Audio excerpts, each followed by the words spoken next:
Bangladesh is on the boil. The anti-quota protest has intensified. At least 32 people have died. Protesting students have called for a nationwide shutdown and rejected Prime Minister Sheikh Hasina's offer of talks. India has issued a travel advisory. The US has issued condemnation. We look at the situation on the ground and how it poses a serious challenge to Sheikh Hasina. Meanwhile, in India, the Karnataka government's quota bill has been put on hold. We say it should be scrapped altogether. It's bad politics and bad economics. In the US, Trump's running mate Vance takes the stage at the Republican National Convention. We'll tell you what he said. On the other side, Joe Biden is down with the Wuhan virus. Campaigning has been put on hold as his party puts pressure on him to step aside. A special report on an Interpol operation that has cracked down on Africa's Black Axe gang. Why Germany has decided to cut aid to Ukraine. How Venezuela's upcoming election may end President Maduro's decade-long stint in power. As Israel keeps bombing Gaza and the world keeps looking away, India calls for a ceasefire. We look at Netanyahu's game plan. What is a suicide pod? A futuristic dystopian contraption set to launch in Switzerland. And is MSG truly a threat to public health? We look at research that busts some long-held myths about this flavor enhancer. All this and more coming up. The headlines first. Egypt's Suez Canal reports a 23.4% drop in revenues. This is due to the disruptions in the Red Sea. Since November, Yemen's Houthi rebels have targeted Israeli-linked vessels in the Red Sea. The canal is a crucial source of foreign currency for Egypt, which is battling a severe financial crisis. In India, at least 2 people killed in a train accident in Uttar Pradesh. Several people also injured after a passenger train derailed, overturning several coaches. The train was travelling from Chandigarh to Dibrugarh. The cause of the accident is not yet clear. European Commission President Ursula von der Leyen wins a second term. In 2019, she became the first woman leader of the European Commission. Von der Leyen is a former defence minister of Germany. She has promised to bolster the EU's defence capability and strengthen its industry. Vietnam's Communist Party hands over power to the president. It comes after the party chief had to step down temporarily for health reasons. Vietnam is headed by the Communist Party's General Secretary. The president's position is largely ceremonial. And central Paris locks down for the Olympics. The opening ceremony will be held next week. Athletes have started arriving at the newly built Olympic Village. Securing the Games remains the top priority for the French authorities.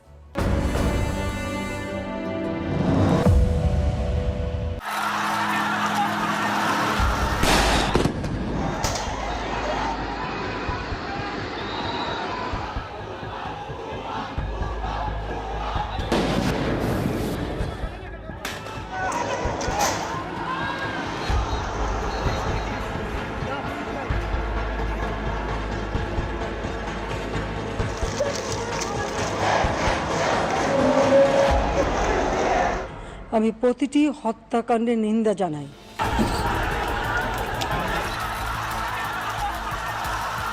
We condemn any violence against peaceful protest.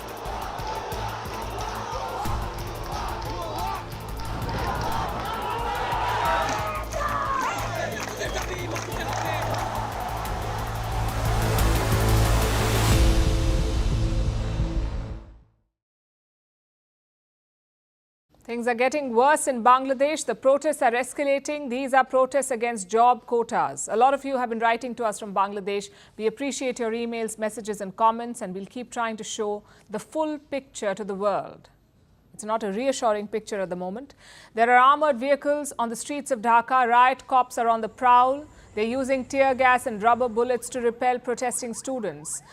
At least 32 protesters have been killed so far. More than 500 have been injured, and the death toll keeps rising. It was day 6 yesterday. In fact, the toll was 6 yesterday. It was 16 in the evening, and now it is 32. So the situation is spiraling out of control. Security forces have unleashed a brutal crackdown, yet the students are not backing down. Prime Minister Sheikh Hasina offered to negotiate with them, but the students have rejected it. They plan to continue the protest. The Prime Minister also addressed the nation on Wednesday. She condemned the student deaths. যারা মৃত্যুবরণ করেছে তাদের আত্মার মাগফিরাত I seek forgiveness for the souls of those who have died. I express deep condolences to their family members. I firmly declare that those who carried out murders, looting, and violence, whoever they are, I will make sure they will be given the appropriate punishment. The threat has not worked. Hundreds of protesters gathered in Dhaka. Many of them carried a large stick. They set fires in the middle of the road, attacked public property, and faced off with police officers. Take a look.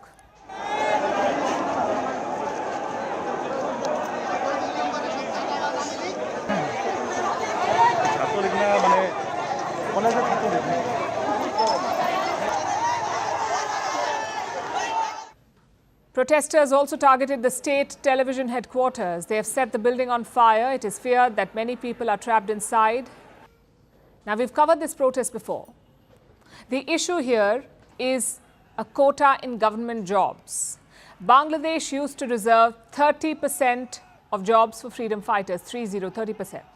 People who fought in the 1971 Liberation War, 30% of government jobs were reserved for them and their children and grandchildren. In 2018, there was pushback against this. Students said that the quota was unfair. It was robbing them of a fair opportunity. So in 2018, the quota was abolished. But this month, Dhaka's High Court reversed it. They brought the freedom fighter quota back. Hence these protests. And what has Sheikh Hasina done about it? At first, she was dismissive, which made the students even more angry. But now she's trying to restore order. All schools and colleges have been shut indefinitely in the country. Security agencies have been deployed and mobile internet has been suspended. But the problem has not been solved. Bangladesh's Supreme Court will be hearing this matter next month. The government wants to expedite the hearing. But what happens if the top court also upholds the quota? Then it is up to the government again.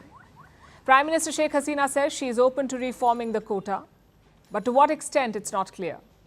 Plus, the quota has benefited her allies, so protesters ask, why would she reform it? It's a fair question. This unrest poses two main challenges to Sheikh Hasina. First is Western scrutiny. The US and Europe had criticized Bangladesh's recent elections. They said it wasn't free or fair. Hasina had brushed those claims aside. But this unrest is fresh ammunition for the West. Listen to the US State Department.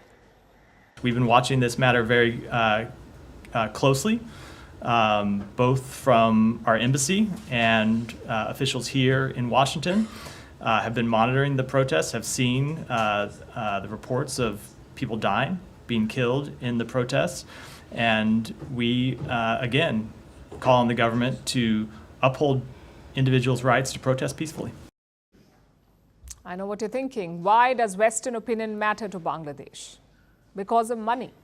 Most of Dhaka's textile exports end up in the US and Europe, so Sheikh Hasina must be careful. She cannot give the West excuses to target her, or worse, sanction her trade.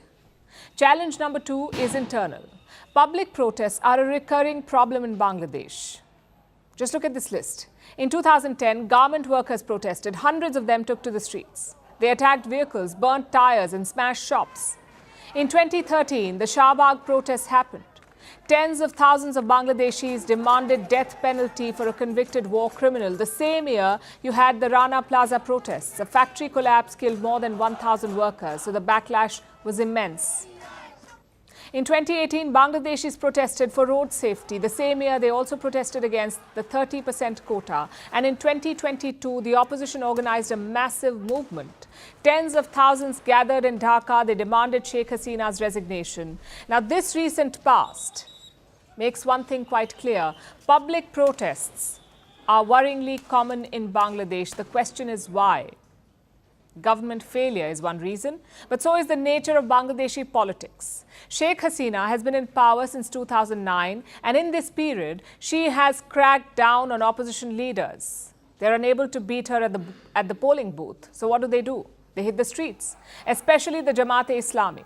It's a radical Islamist party in Bangladesh. They're known for hijacking public protests, which is why the Prime Minister must be careful. She may have tamed protests before, but she cannot be complacent. Right now, the protests are only about the quota, but remember, Bangladesh has other problems too. For example, inflation is inching close to 10%. How long before that discontent spills over? It's a worry for Prime Minister Hasina, and it's a worry for India too. Dhaka has been a reliable and close ally for New Delhi. So far, the Indian government has not commented on the unrest, but the Indian mission has issued an advisory. Indians have been asked to avoid travel in Bangladesh. New Delhi will be hoping that the violence stops, because ignoring student deaths is not a good look in diplomacy.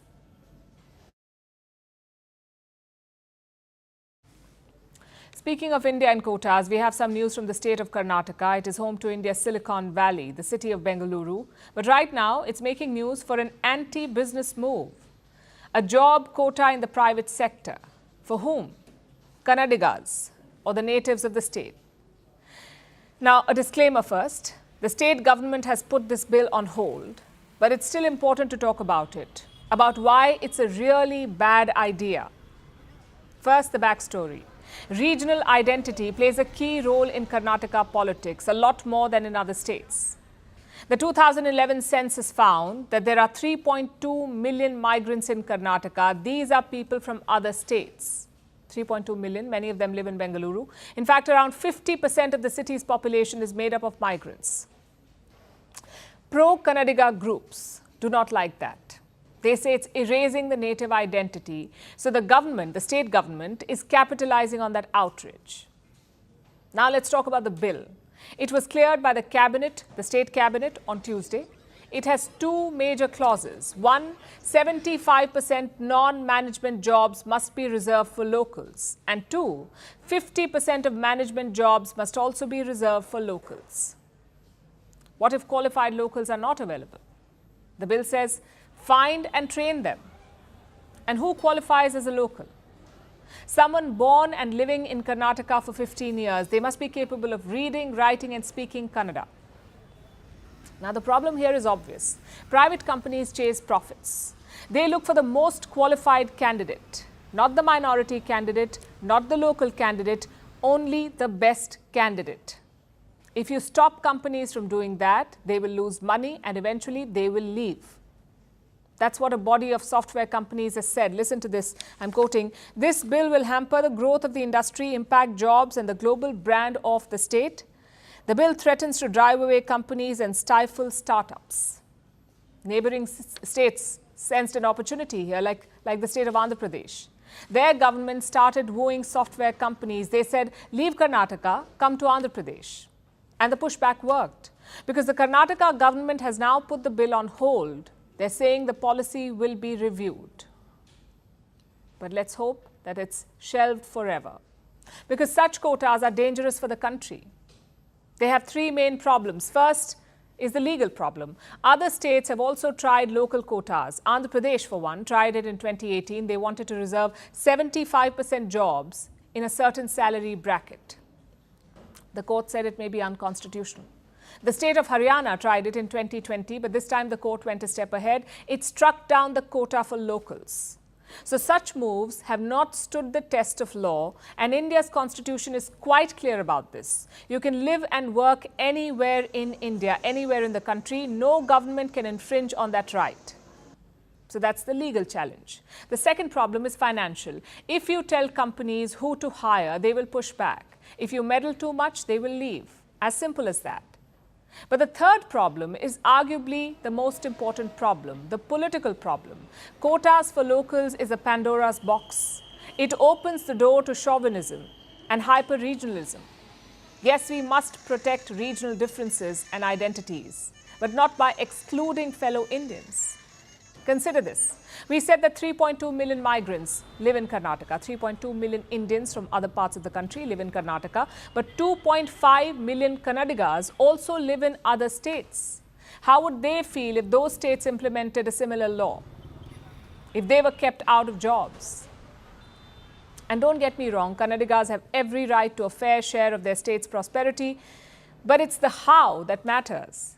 You must invest in education and health. You must train your students. You must prepare them to be employed. That's how you protect the local population, not by keeping others out.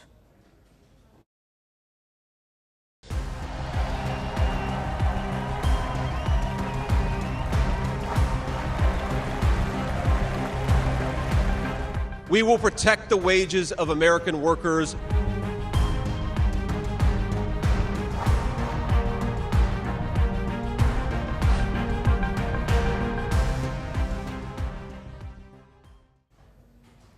It was day 3 of the Republican National Convention, and for a change, the focus was not on Donald Trump. It was on his running mate, J.D. Vance. He was nominated by party delegates earlier this week, and on Wednesday he accepted the nomination. Then came the speech, arguably the most important moment in Vance's career. In front of him was a packed stadium. Thousands of Americans were also watching at home, so J.D. Vance had to deliver. He was introduced on stage by his wife, Usha Vance. Take a look at this. When JD met me, he approached our differences with curiosity and enthusiasm. Although he's a meat and potatoes kind of guy, he adapted to my vegetarian diet and learned to cook food from my mother, Indian food. Before I knew it, he had become an integral part of my family. It is my great privilege to introduce my husband and the next Vice President of the United States, JD Vance. How about that? Trump's running mate can cook Indian food. But he wasn't selected for that. Vance was picked for mainly 2 things: his working class background and his utmost loyalty to Donald Trump. So his speech focused on those 2 things. Vance talked about his difficult upbringing, his service in the U.S. military, and his ability to deliver Midwestern swing states. Must have been music to Trump's ears.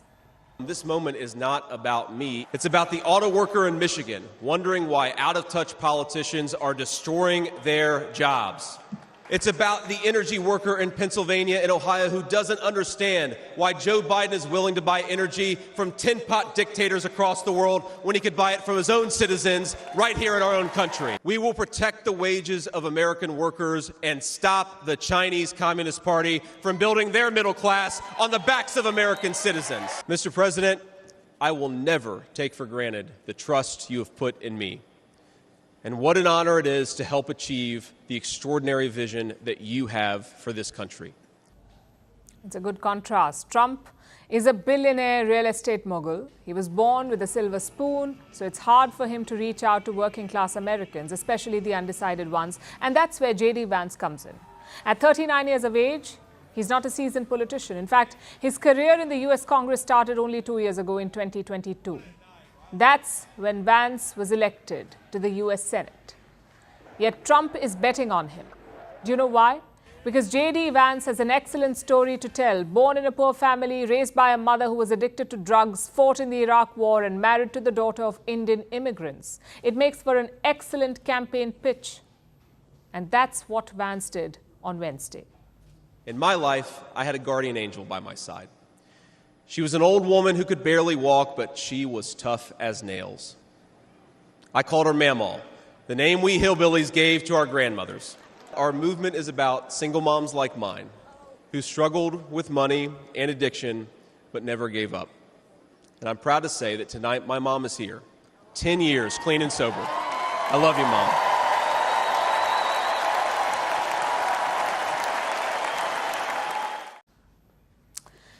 Trump isn't exactly known as a family man, so these moments will help politically. But let's look beyond his performance at the convention. What should the world make of Vance's nomination? How is the Biden camp reacting to it? As things stand, Vance is pitted against Vice President Kamala Harris. Harris says she's ready to debate Vance, but the Trump campaign says, hold on, Harris and Biden have not been nominated yet. For all we know, the Democrats could change their ticket. So the Trump campaign wants to wait until the Democratic convention. And when is that? August 19th in Chicago. It looks like the Biden camp has figured out a strategy. They're attacking Vance on mainly one issue, and that is his position on abortion. Recently, the former president selected his running mate, the Senator Vance, J.D. Vance. Understand, this is a fellow who in the United States Senate participated in blocking protections for IVF. This is an individual who has said he is for a national and has made every indication that he is for a national abortion ban. It's a good strategy. Vance has called for a nationwide abortion ban. He's even opposed exceptions in cases of rape or incest. That's more radical than Trump's position. He has since dialed down the rhetoric, but the Democrats are pouncing on it. So that's Vance and his domestic pitch. Now let's look at his foreign policy pitch. As Trump's running mate, his words carry weight. When J.D. Vance speaks, he speaks for Donald Trump, which is why his recent speeches are going viral.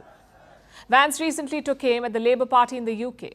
He effectively called them Islamists. Listen to this. I was talking about, what is the first truly Islamist country that will get a nuclear weapon? And we were like, maybe it's Iran, maybe Pakistan already kind of counts. And then we sort of finally decided maybe it's actually the UK, since Labour just took over. The UK's Deputy Prime Minister has hit back. She says Vance is known for saying fruity things. So that's one US ally already angry. But one US rival is also quite happy, and that's Russia. Vance has talked about cutting off military aid to Ukraine. Trump has called for peace negotiations. So Moscow is clearly betting on the Republicans. Their foreign minister praised Vance's position. He's in favor of peace, in favor of ending the assistance that's been provided. And we can only welcome that, because that's what we need, to stop pumping Ukraine full of weapons, and then the war will end. And then we can look for solutions. What about India? His connection is mainly via his wife. Like I said, she is the daughter of Indian immigrants. But beyond that, Vance has not said much. He may use the personal connection to woo Indian origin voters, but policy-wise, that won't really matter. So that was J.D. Vance's day at the Republican convention. Now the focus shifts to Donald Trump. He will be speaking later today. Reports say Trump will focus on unity after the assassination bid. I guess this convention has made one thing quite clear. Republicans are focusing on personal capacity and charisma. They've got two very colorful candidates in Trump and Vance. The Democrats cannot match that. So they're focusing more on policy. The question is, what will Americans prioritize? We're 4 months away from finding out. Vantage continues after a short break.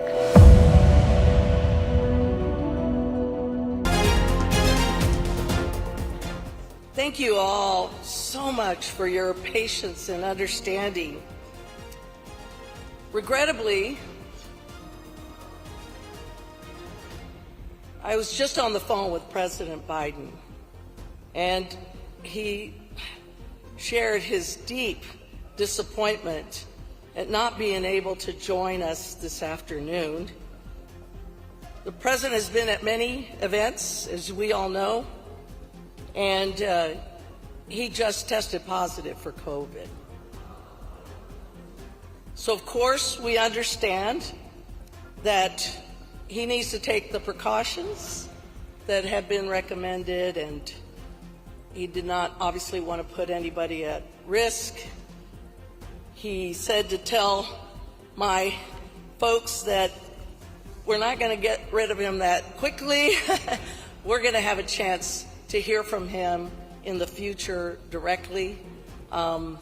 He's just really sorry he couldn't be with us, and obviously we share that disappointment, but we've seen how COVID has still impacted many in our community still, and we understand that he needs to take the steps he needs to take to not just protect himself, but to protect all of us.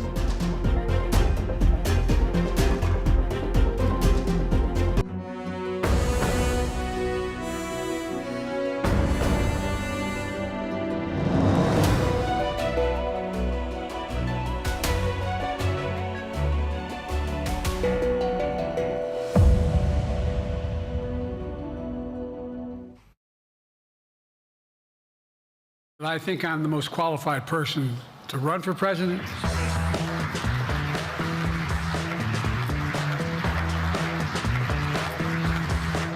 And now I want to hand it over to the President of Ukraine, ladies and gentlemen, President Putin. President Putin.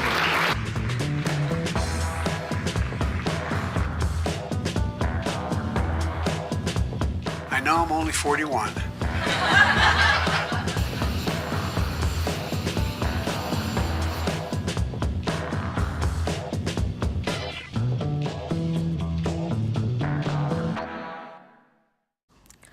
Yes, Joe Biden is stumbling again. As they say, when it rains, it pours, and Biden is caught in the perfect storm.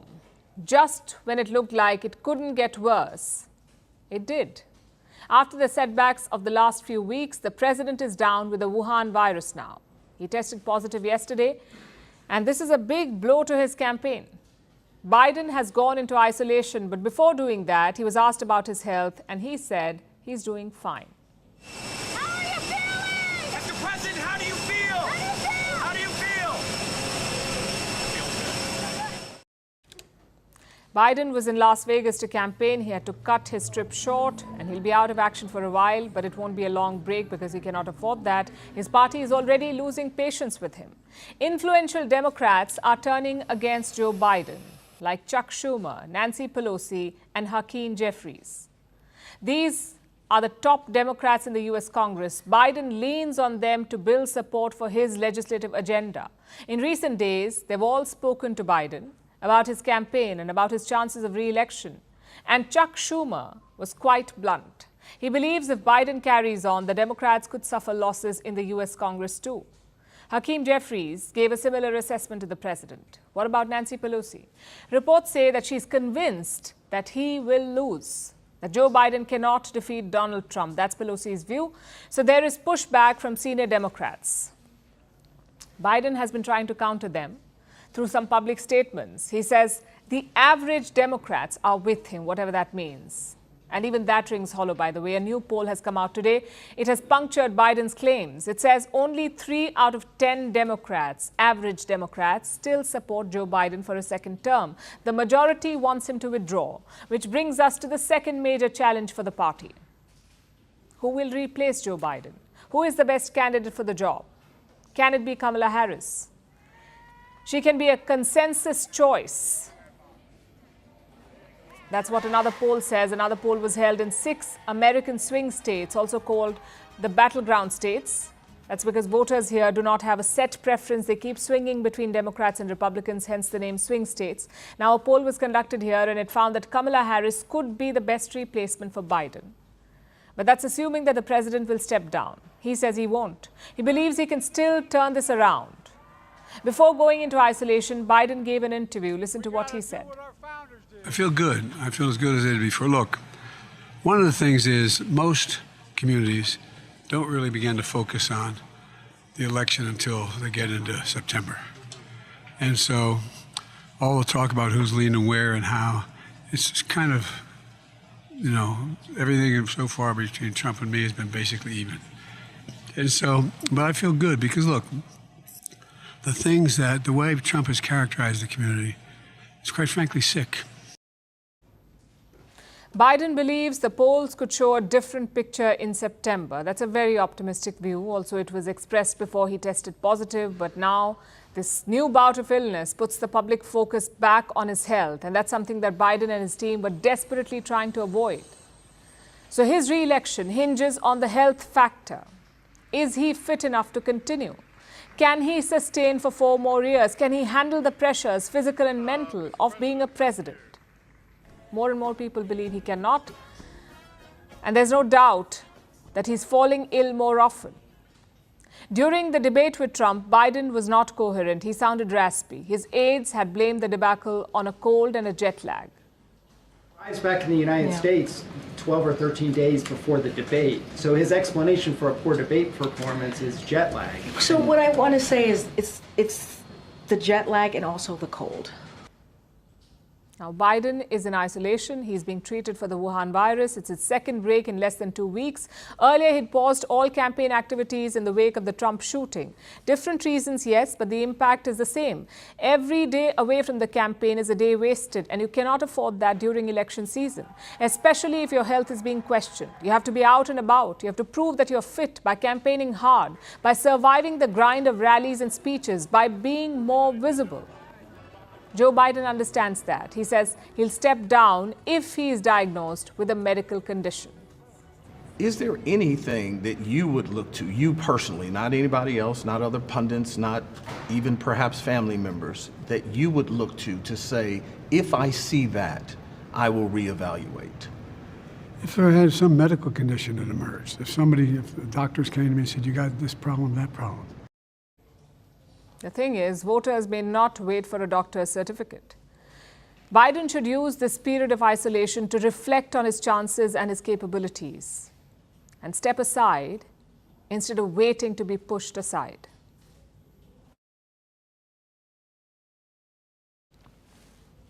Our next story is about a police operation, a global investigation conducted across 5 continents called Operation Jackal 3. The operation was conducted by Interpol, and among their targets was a notorious gang, a group that originated in West Africa, in Nigeria, but now it spans the globe. It is called Black Axe. Black Axe is involved in almost every type of organized crime: drug smuggling, human trafficking, murder, extortion. But the gang is best known for cyber crimes, for financial fraud committed online. Interpol was going after cyber criminals, including those from Black Axe. They've arrested hundreds of gang members and seized assets worth millions. Here's our report. 72 people were arrested in Argentina. The police seized $1.2 million in high-quality counterfeit banknotes. About 100 suspicious bank accounts were frozen. In Switzerland, the police arrested multiple suspects. They seized cocaine and about $49,000 in cash. In Portugal, a criminal recruitment network was dismantled. About 25 people were arrested. The police seized phones and computers which had details about money laundering schemes. In Ireland, there have been 63 arrests. 2 cars and stolen goods worth about $55,000 were seized. The police also confiscated more than $88,000 in cash and more than $250,000 in cryptocurrency. 4 different countries, dozens of people arrested, millions in ill-gotten wealth seized. What's the common thread? All of these police raids were part of a global operation called Jackal 3. The operation was conducted by Interpol. It's the 3rd operation of its kind, and the biggest one yet. But the target of the Jackal operations is always the same: cyber criminals, mostly linked to West Africa.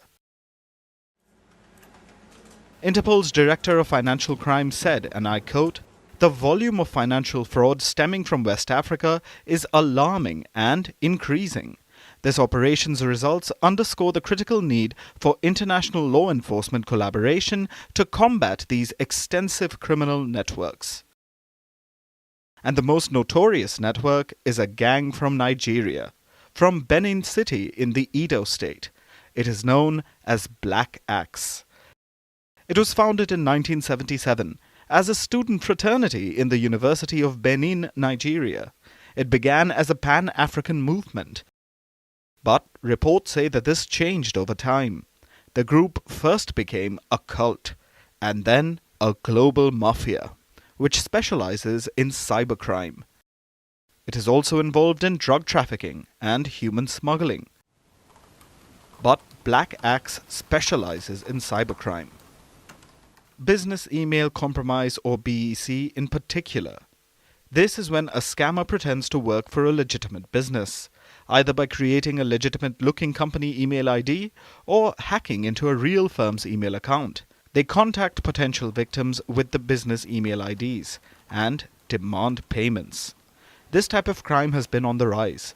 In 2023, almost $3 billion was stolen this way. And that's just the reported amount. A lot of people don't report cybercrimes, so the number could be much higher. Overall, more than $12.5 billion was stolen by cybercriminals in 2023, and Black Axe was behind a number of these robberies. That's why their members featured prominently among the people arrested in Operation Jackal 3.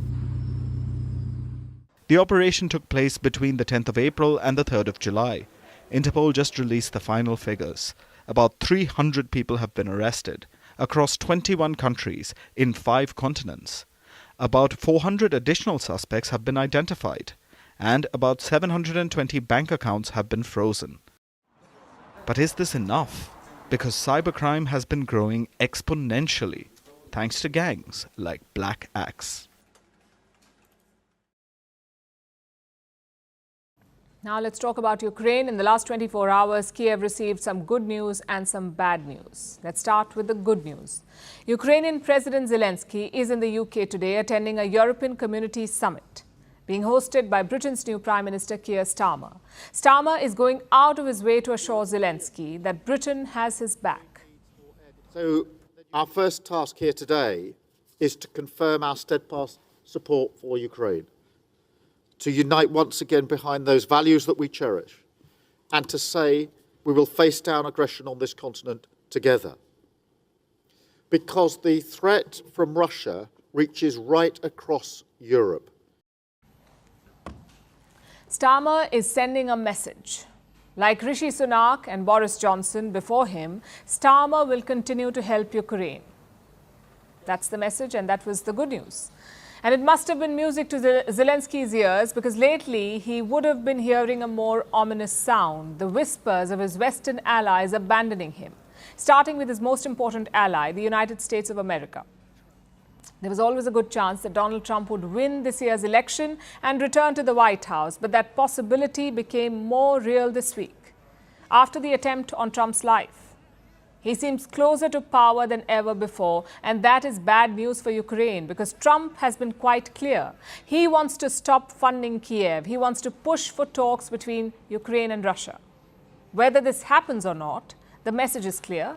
Trump has no interest in burning money on Zelensky. And now Trump has chosen Vance as his running mate, a man who openly doesn't care for Ukraine. So Zelensky's days of getting American money may be numbered. And that alone could be enough to cost him the war. Without American support, Ukraine will struggle to keep Russia at bay. But perhaps it could manage for a while, grind it out for a few years. That may have been a possibility until this news came in from Germany. The German government passed its budget yesterday, the budget for 2025, and there was a small detail that stood out. The amount Berlin set aside for aid to Kiev. That amount was about $8.7 billion in 2024, but in 2025, Germany has only allotted half that amount, a straight 50% cut. Berlin defended this move. Their finance minister, Christian Lindner, made his excuses after the budget. He said that Ukraine's funding was secured because of money from frozen Russian assets. This was a plan the West had devised a few weeks ago to loan Ukraine $50 billion, using the proceeds from frozen Russian assets in their possession. Germany says that this plan will result in Ukraine having plenty of money.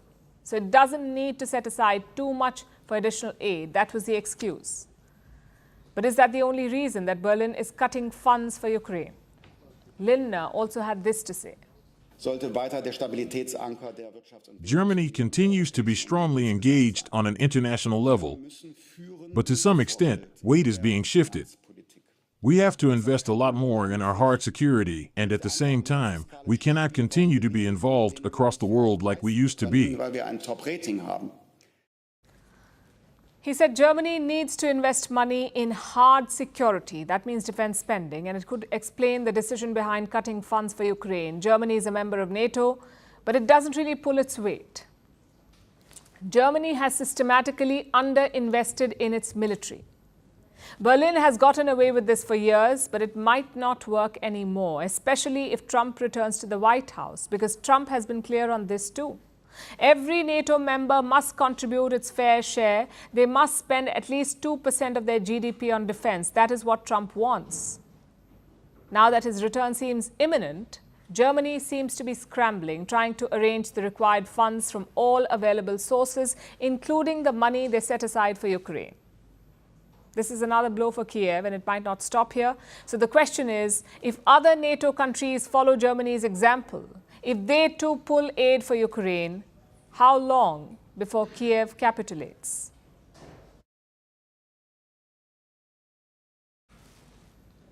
Our next story is from Venezuela, a South American country with the world's biggest known oil reserves and an increasing number of Western sanctions. Venezuela is heading to polls this month, and one person is prominent on the ballot: President Nicolas Maduro. So much so that his face appears 13 times on the ballot.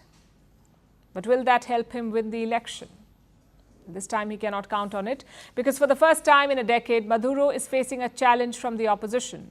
His chief opponent, González, is ahead in the polls. Maduro has been president since 2013. Under him, the economy has halved and 1/5 of the population has left the country. So will this election be the end of the road for him? Or can he find a way to keep his grip on power? Our next report tells you. This is the ballot for Venezuela's upcoming presidential election. Notice something strange? Well, it's right there. That is the face of Nicolas Maduro. And it appears not just once or twice, but 13 times.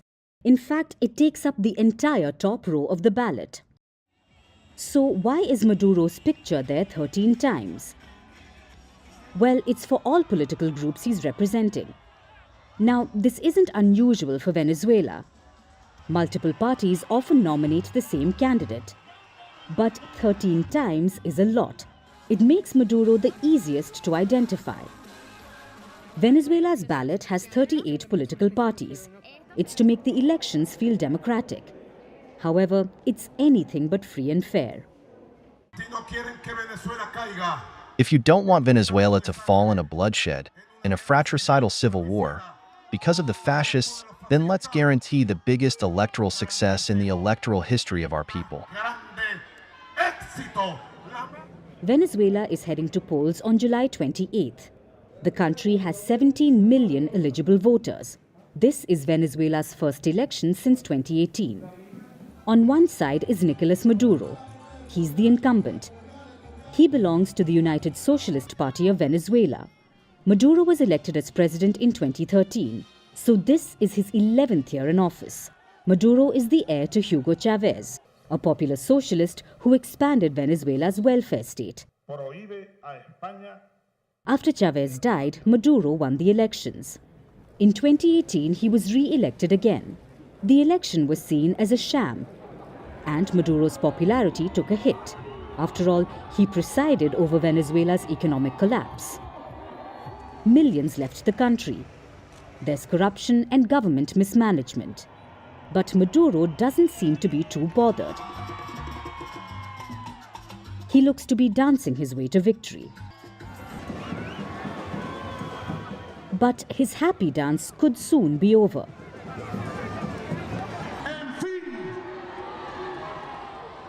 For the first time in a decade, Maduro is facing a credible challenge. And it comes from this man, Edmundo Gonzalez. Gonzalez started his diplomatic career as the aide to Venezuela's ambassador in the United States. His last post was as an ambassador to Argentina. Since then, he's become an international relations consultant. So how did Gonzalez become a threat to Maduro? It's because of Maria Corina Machado. She is a former lawmaker. In 2023, she emerged as the star of the opposition. She rallied millions against mismanagement. But Machado's name is not on the ballot. She was barred from running. So she has decided to back Gonzalez. Together, they're campaigning to defeat Maduro. Let's turn that desire of change into votes. I count on you and you count on me. Which brings us to the election itself. Will it be free and fair? Last year, Maduro held secret negotiations with the US State Department. He promised to hold free and fair elections. In exchange, Washington would lift its sanctions on Venezuela. But the deal is in jeopardy after Machado was barred. So while the election may not have a level playing field, Venezuelans are still optimistic. Polls show that Gonzalez is currently 20 percentage points ahead of Maduro. So he could win. But the government has had a long history of rigging elections. So will Maduro win another 6 years in office, or will the resurgent opposition assume power in Venezuela? Well, we'll find out by the end of this month. What happens when war becomes the new normal? When deaths are mere statistics? It's happening in Gaza right now. Every day we see the headlines. There are airstrikes on the Gaza Strip. Hundreds of people die. But Israel gives no explanation and the world doesn't condemn it. It just moves on to the next big event. How is that okay? It's been 10 months since this war began. 38,500 people have been killed. Tens of thousands do not have a home. Children are starving, and Israeli hostages are still being held in Gaza. Yet there seems to be no end to the attacks. Looks like Israel's game plan is only war. But how is that sustainable? Yesterday, India spoke about this at the United Nations. It called for a ceasefire in Gaza. India was among the countries which strongly and unequivocally condemned the terror attacks on Israel on 7 October 2023. We have also condemned the loss of civilian lives in the ongoing Israel-Hamas conflict. We have called for restraint, de-escalation, and emphasized peaceful resolution of the conflict through dialogue and diplomacy. We have also urged adherence to international law and international humanitarian law under all circumstances. We reiterate the call for an immediate, full and complete ceasefire, safe, timely and sustained humanitarian assistance, and unrestricted access to relief and essential humanitarian services in the Gaza Strip. India's point is very simple. End the war, return the hostages, allow aid to pass, and stop the killing of civilians. But for any of this to happen, Israel has to agree. It has to want a ceasefire, but does it? I'll tell you why I ask this. Until last week, a ceasefire deal was on the table. It was proposed by the United States. Hamas seemed okay with it. The talks were making good progress. But then Israel bombed a safe zone. More than 90 people were killed in that strike. So Hamas left the talks. And it's not the first time something like this has happened. In the month of May, Gaza was days away from a ceasefire. And what did Israel do? It sent tanks into the city of Rafah. Another example is from last November. The two sides were close to a truce. That's when Israel stepped up the strikes. Basically, every time there's talk of peace, Israel escalates the war. What explains this? There could be two possible reasons. The first is to pressurize Hamas. If Israel ramps up the attacks, Hamas has its back to the wall. So it is more likely to make concessions. That could be one reason. The other argument is that Israel just doesn't want this war to end, or more precisely, Netanyahu doesn't want the war to end. When Hamas attacked on October 7th, Israel set two goals. One, bring back all the hostages, and two, destroy Hamas. Now, a ceasefire deal can achieve the first goal, the release of the hostages. As far as destroying Hamas is concerned, before October, they had around 30,000 fighters. Israel's army says it has killed 13,000 of them. But top Hamas commanders are still alive. So what exactly is Israel's goal? Killing all people affiliated to Hamas in the Gaza Strip? Or just eradicating the top commanders, or both? Israel has not clarified. And critics say this is part of Prime Minister Netanyahu's plan. If he doesn't define a goal, he won't be under pressure to stick to it, let alone try to achieve it. Because now this war is helping no one but Benjamin Netanyahu. He is the Al-Aqsa Mosque praying for the return of hostages, but he won't accept a ceasefire deal. That's how Israel's government is approaching this. They plan to fight on. But the people of Israel have a different opinion. They want the hostages back, and they want them now. Calling for the Prime Minister to seal this deal.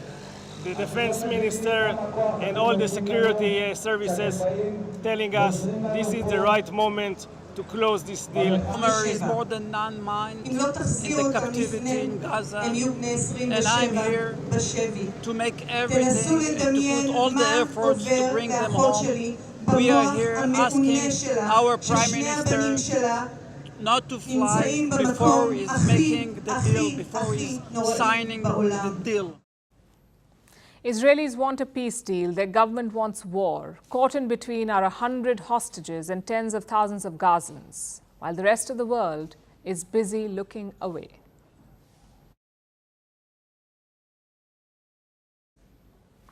Technology can both amaze and horrify us.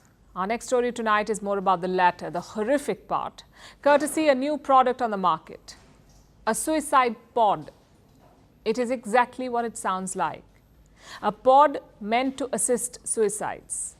It is a futuristic-looking contraption Once a person climbs into it, nitrogen gas will be released, oxygen will be eliminated, and within minutes the person will die, all at the cost of just $20. It is the very definition of dystopian.